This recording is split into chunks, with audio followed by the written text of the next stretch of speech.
Assalamualaikum warahmatullahi wabarakatuh. Perkenalkan, kami dari kelompok 1 ingin berdiskusi mengenai mata pelajaran pendidikan Pancasila yang dibimbing oleh Bapak Agus Septima Ridwan. Perkenalkan, nama saya Edo Aditya Saputra dan ada rekan saya. Nama saya Kelvin Jana Satria. Nama saya Muhammad Caisario Lestaluhu. Nama saya Patu Dirgantara. Kami akan berdiskusi tentang dasar negara Indonesia, yaitu Pancasila.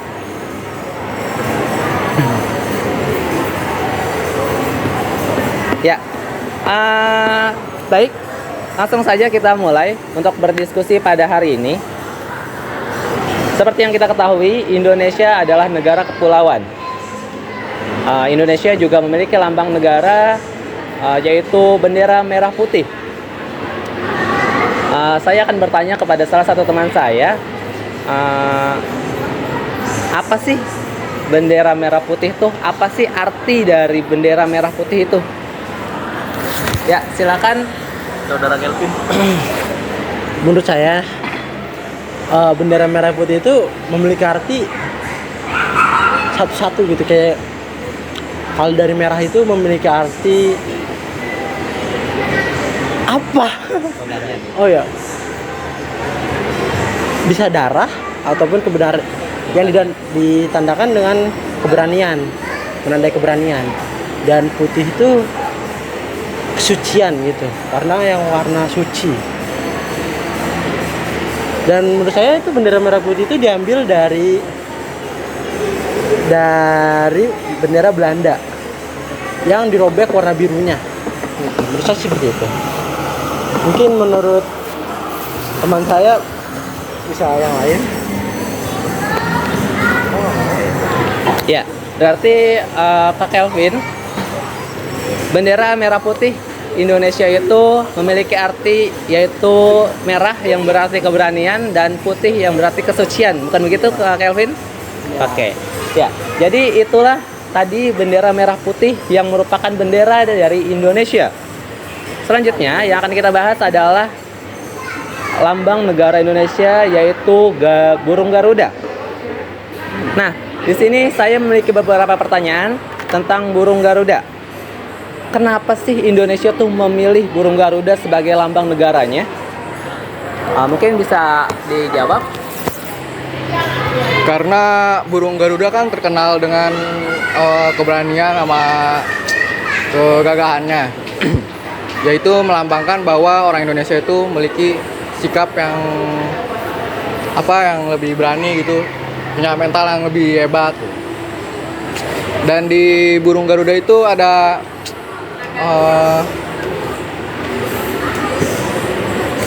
istilahnya seperti lambangnya kayak bintang, rantai, pohon beringin, banteng, padi, dan kapas. Ya, baik. Jadi Pancasila itu ada di dalam lambang negara kita, yaitu burung Garuda yang tadi sudah disebutkan. Seperti ada bintang, rantai, pohon beringin, kepala banteng, dan juga padi dan kapas. Itu lambang negara kita, yaitu burung Garuda.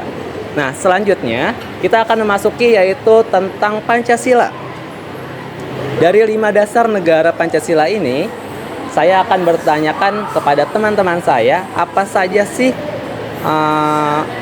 arti-arti atau maksud-maksud dari kelima Pancasila tersebut. Yang pertama ada Pancasila pertama yang berbunyi ketuhanan yang Maha Esa. Menurut teman-teman saya nih, ada berapa agama sih di Indonesia, dan apakah agama tersebut sudah terlihat bertoleransi antara umat beragama? Ya, silakan. Menurut saya di Indonesia ada 5 agama yang bertoleransi. Yang pertama Islam, yang kedua Kristen. Kristen terbagi menjadi 2, Kristen Protestan dan Katolik. Yang ketiga Buddha, yang keempat Hindu, yang kelima Konghucu. Ya, berarti tadi ada 5 agama yang ada di Indonesia, dan kesimpulan saya dari jawaban tadi, agama tersebut cukup bertoleransi di dalam negara Indonesia ini, saling membantu dan tidak memandang satu sama lainnya, gitu ya. Kita lanjut ke pertanyaan selanjutnya, yaitu tentang sila kedua yang berbunyi apa Pak? Kemanusiaan yang adil dan beradab. Nah, mungkin saya akan menanyakan tentang adab. Nah, kita kan di kampus nih banyak sekali mahasiswa yang berada di kampus Unpam, dari kalangan manapun, terus juga dari menengah ke bawah atau menengah ke atas pun sudah ada. Nah, menurut kalian bagaimana sih adab yang ada di kampus Unpam ini? Apakah sudah cukup beradab atau mungkin kurang beradab? Silakan. Menurut saya sudah cukup adil karena tidak memandang ras, agama, suku, dan budaya. Ya, untuk sila kedua memang berisi kemanusiaan yang adil dan beradab, dan sudah dijawab tadi yaitu cukup adil. Nah, menurut saya juga mahasiswa di Unpam ini sudah cukup beradab, seperti menghormati antar sesama, tidak memandang ras, suku, ataupun bangsa. Lalu juga cukup beradab kepada para dosen ya teman-teman. Seperti kita saling menghormati para dosen, ibu dosen, bapak dosen gitu. Ketika masuk kita juga bersalaman kepada dosen ya, seperti itu ya Kak Kelvin. Ya. Selanjutnya yang akan kita bahas adalah Persatuan Indonesia, yaitu sila ketiga. Nah, dari persatuan ini ada yang mau jawab mungkin, sudah bersatukah kita sebagai bangsa Indonesia? Menurut saya sih persatuan di Indonesia ini kurang ya.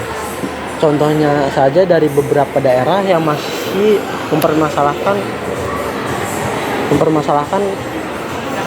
tentang yang namanya itu tempat beribadah antar umat ya. Jadi antara ada masjid yang tidak diizinkan untuk berdiri di daerah tersebut, ada yang gereja yang tidak bisa berdiri di daerah lain, karena di Indonesia ini persatuannya itu masih kurang lengkap dan masih bisa dibilang masih sangat kurang. Dalam kemanusiaan Indonesia ini juga masih banyak yang kurang, seperti waktu itu saya pernah melihat orang yang terjatuh di jalan tapi banyak orang dan tidak ada yang membantunya, seperti itu. Dan hanya banyak yang melihat. Jadi menurut saya persatuan Indonesia ini kurang, bisa dibilang sangat kurang dan tidak bisa memadai gitu. Jadi lebih baik kita sesama umat, sesama masyarakat, kita harus selalu mempersatukan bangsa gitu. Ya, baik. Seperti itu ya Kak Kelvin. Iya. Jadi persatuan di Indonesia ini masih cukup kurang. Yang pertama mungkin dalam beragama. Ya, dalam beragama. Seperti mendirikan tempat ibadah. Ya. Terus Banyak penolakan. masih banyak penolakan dari pihak. dari berbagai pihak. Itu yang dirasakan Kak Kelvin dan teman-teman sekitar ya. Di daerah lain juga masih banyak sih. Terus juga kesadaran para masyarakat ini juga cukup kurang ya Kak Kelvin. Seperti tadi yang disebutkan oleh Kak Kelvin, contohnya seperti ada orang terjatuh namun tidak ada yang menolong. Akan tetapi di situ banyak sekali orang yang berlalu lalang dan tidak memperdulikannya gitu ya Kak. Iya. Mungkin kita harus saling bertoleransi lagi, membuka mata kita untuk membantu sesama gitu ya Kak. Ya, benar. Ada yang mau menambahkan mungkin? Hai.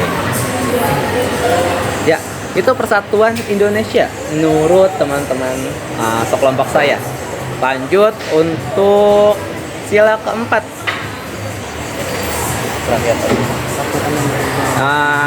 Ya, kerakyatan yang dipimpin oleh hikmat kebijaksanaan dalam permusyawaratan perwakilan. Tentu saja kita semua hafal tentang sila keempat tersebut. Nah, yang saya mau ambil nih dari sila keempat itu, dari kalimat tersebut, saya akan mengambil kata musyawarah. Teman-teman, ada yang mau jelasin nggak sih kata musyawarah tuh artinya apa?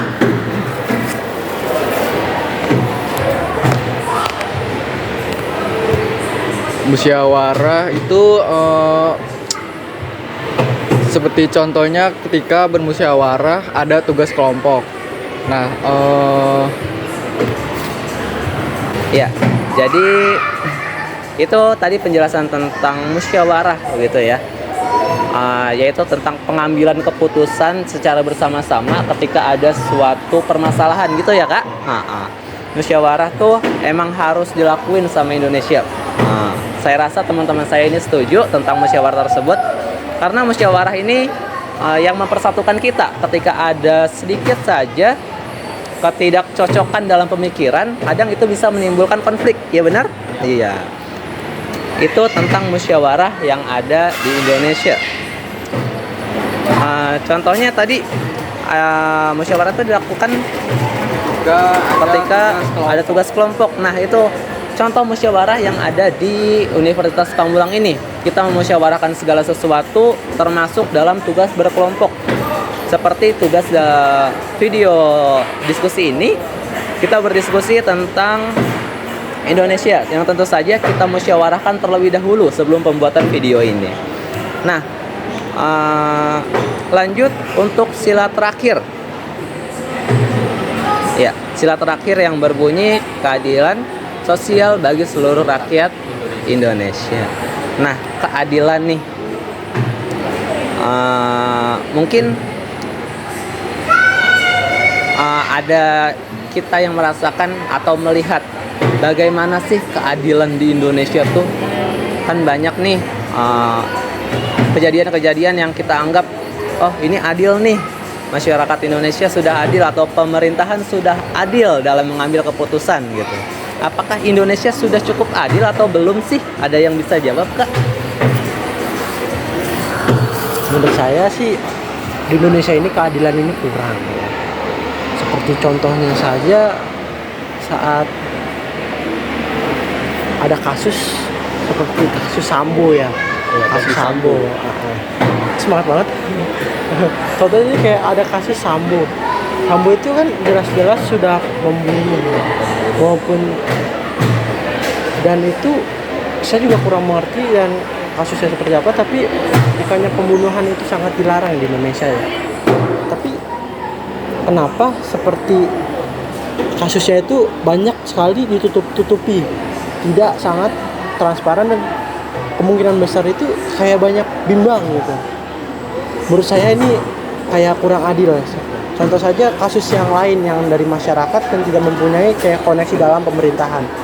Banyak yang melakukan seperti membunuh begal. Saat mereka dibegal itu mereka tidak sengaja membunuh, tapi mereka langsung dianggap sebagai pembunuh dan langsung terkena masuk penjara, langsung kena kasus gitu. Tapi kenapa Sambo yang jelas-jelas membunuh, menembak, Tapi seperti kasusnya itu ditutup-tutupi dan dihalang-halangi gitu. Kayak keadilan di Indonesia ini kurang, dan banyak sekali faktor di Indonesia ini yang menurut saya ini kurang adil dari berbagai sektor. Dan teman saya bisa lanjut.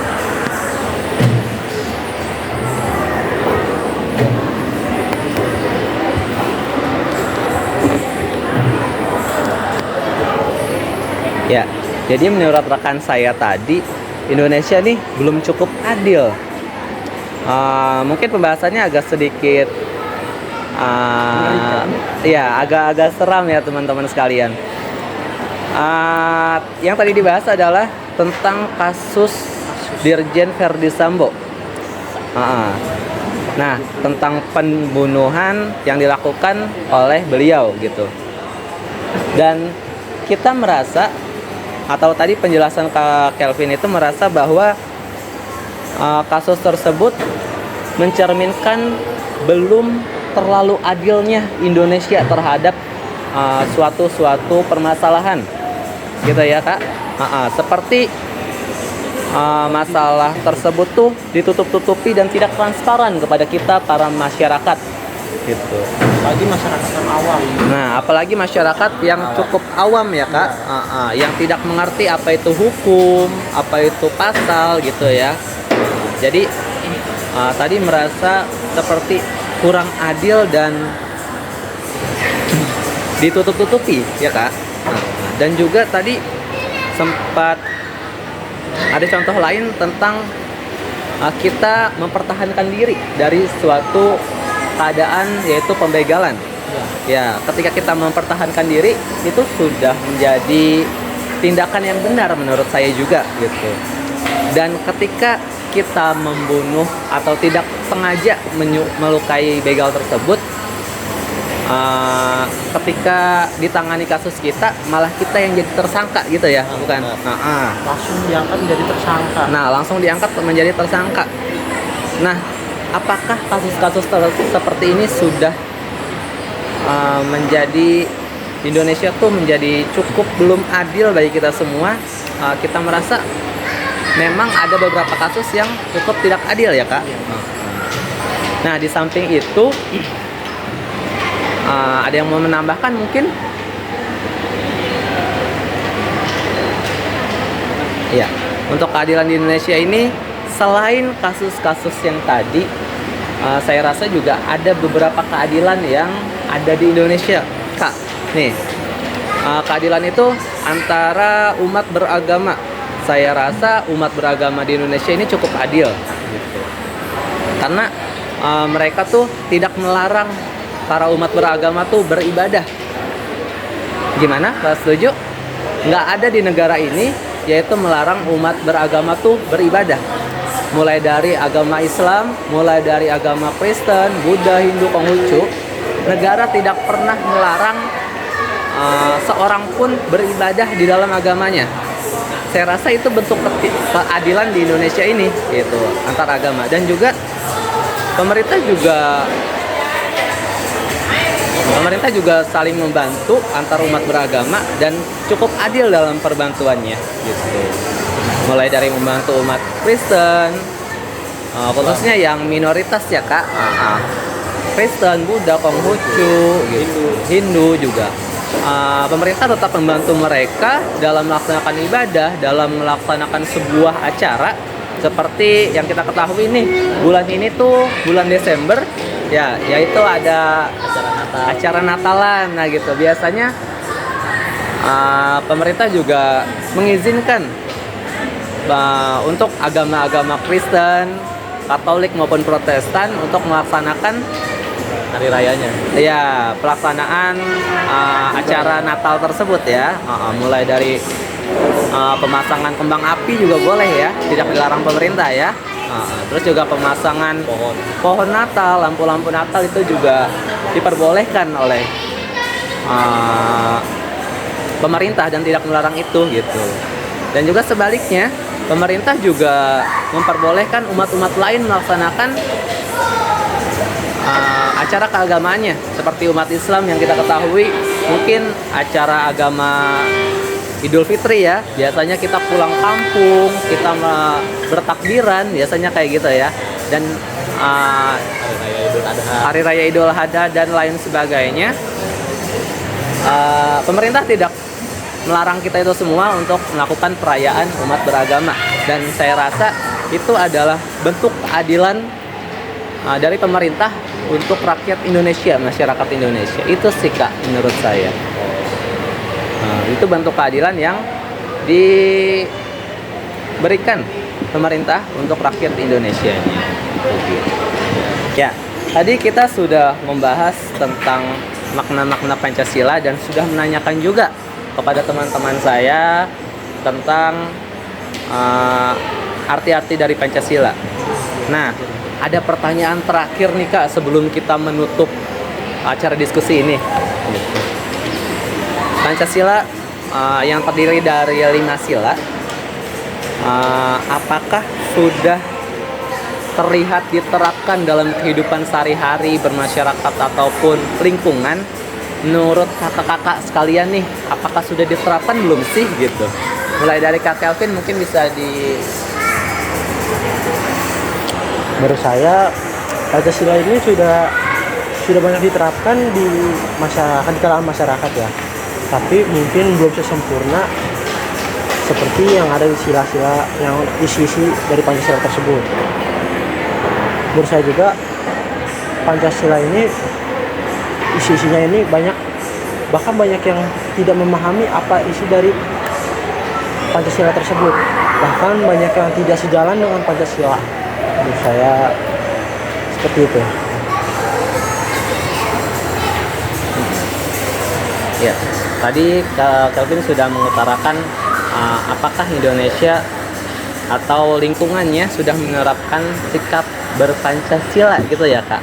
Mungkin dari teman-teman ada yang mau nambahin, apakah Indonesia sudah atau lingkungan sudah menerapkan sila-sila Pancasila belum sih gitu? Menurut pendapat pribadi saya tentu saja belum, karena pada sila kelima kan terisi keadilan sosial bagi seluruh rakyat Indonesia. Sedangkan tadi sudah dijelaskan bahwa pemerintah mendukung seperti ibadah atau acara lain. Tapi mungkin pemerintah dukung, tapi untuk warganya itu masih belum banyak yang menerima gitu. Jadi mungkin solusinya itu perlu mengedukasi lagi warganya untuk lebih menghargai berbeda pendapat gitu. Jadi mungkin itu saja dari saya. Mungkin ada tambahan lagi Kak? Nah, tadi itu adalah bentuk-bentuk penerapan sila-sila yang ada di Indonesia ya Kak. Dan seperti yang tadi sudah dikatakan, mungkin memang belum banyak masyarakat kita yang menerapkan sila-sila Pancasila tersebut. Seperti kayak keagamaan, tentang keadilan, tentang musyawarah, itu masih belum banyak warga-warga atau masyarakat-masyarakat sekitar yang memahami arti tersebut ya Kak. Jadi masih perlu edukasi kembali tentang Pancasila tersebut kepada masyarakat lingkungan sekitar. Ya, itu pembahasan kita tentang Pancasila hari ini. Udah? Mas Edo. Iya. Ya, itu dia tadi pembahasan kita tentang Pancasila, bendera lambang negara Indonesia. Oke, ya itu dia tadi saya ulangi lagi pembahasan tentang Pancasila. Dan saya rasa sudah cukup banyak diskusi kita pada hari ini. Yang pertama tadi tentang bendera merah putih ya. Ya kakak-kakak ya, bendera merah putih. Yang bisa saya simpulkan bahwa yang memiliki arti bendera yang berwarna merah adalah sebuah keberanian ya Kak. Nah, terus juga bendera yang berwarna putih yang melambangkan sebuah kesucian. Nah, yaitu melambangkan Indonesia adalah negara pemberani dan juga negara yang suci gitu ya Kak. Karena beragam agama yang ada di Indonesia ini bersatu menjadi satu, gitu dia. Dan yang kedua tadi ada pertanyaan lambang negara Indonesia, yaitu burung Garuda. Nah, tadi juga sudah disebutkan untuk lambang negara kita yaitu burung Garuda, yang memiliki kalimat di kakinya itu Bhinneka Tunggal Ika. Bhinneka Tunggal Ika itu apa sih Kak? Yaitu kalau nggak salah apa ya? Bhinneka Tunggal Ika itu berbeda-beda tapi tetap satu juga. Berbeda-beda tetapi tetap satu juga ya. Berarti walaupun kita berbeda agama, berbeda suku bangsa, berbeda budaya, berarti kalau kita di Indonesia nih kita memang harus bersatu ya Kak. Untuk keutuhan negara Republik Indonesia ini kita harus bekerja sama, bertoleransi antar umat beragama khususnya ya. Jadi itu dia tadi makna dari Bhinneka Tunggal Ika yang ada di kaki burung Garuda.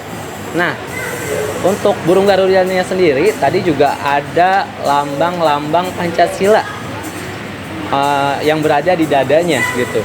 Nah, lambang tersebut ada yang berbentuk bintang yang melambangkan sila pertama yaitu ketuhanan yang Maha Esa ya Kak. Terus juga ada lambang kedua yaitu rantai Iya. yang melambangkan kemanusiaan yang adil dan beradab. Terus juga ketiga ada pohon beringin yang berarti persatuan Indonesia. Keempat ada bintang, kerakyatan yang dipimpin oleh hikmat kebijaksanaan dalam permusyawaratan dan perwakilan.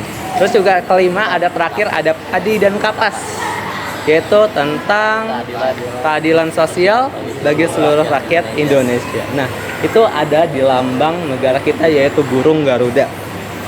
Nah, selanjutnya juga tadi ada beberapa pertanyaan tentang Pancasila, seperti apakah agama di Indonesia sudah cukup bertoleransi. Tadi jawabannya juga sudah cukup bertoleransi dan cukup saling membantu antar umat beragama ya Kak.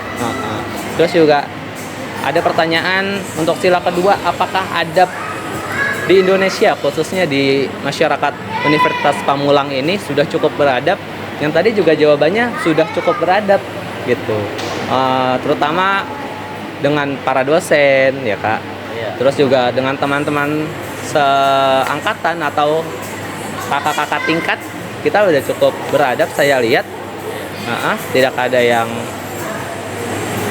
kurang beradab gitu. Terus juga ada pertanyaan di sila ketiga tentang persatuan, itu penting nggak sih untuk kita? Dan jawabannya cukup penting. Ya, sangat penting. Karena kalau kita tidak bersatu, maka negara ini akan terpecah belah, betul sekali. Nah, terus juga ada pertanyaan yang keempat tentang musyawarah. Nah, tadi udah dijawab oleh Kak Fatur ya, tentang musyawarah, yaitu pengambilan keputusan ketika ada sesuatu hal atau permasalahan ya Kak gitu. Dan Indonesia ini menerapkan musyawarah dan mewajibkan musyawarah itu kepada setiap warganya ya, setiap masyarakatnya. Itu mewajibkan musyawarah untuk pengambilan sebuah keputusan. Benar ya Kak? Nah, selanjutnya yang terakhir ada pertanyaan, cukup adilkah Indonesia terhadap rakyatnya? Nah, walaupun tadi sudah dijawab oleh beberapa teman saya yang menerangkan bahwa Indonesia belum cukup adil, belum cukup dalam membuat keadilan, terutama dalam sebuah keputusan di pemerintahan. Contohnya tadi seperti pembelaan diri yang malah berbalik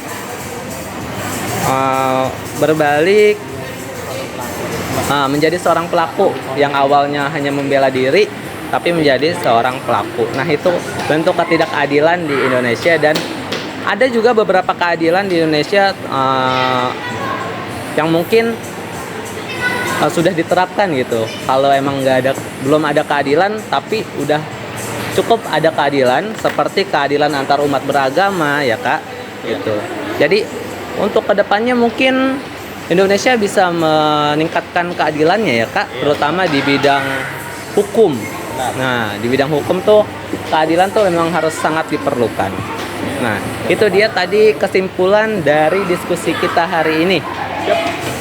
Nah, saya rasa untuk tugas mata kuliah pendidikan Pancasila yang dibimbing oleh Bapak Agus Septima, saya rasa sudah selesai. Iya.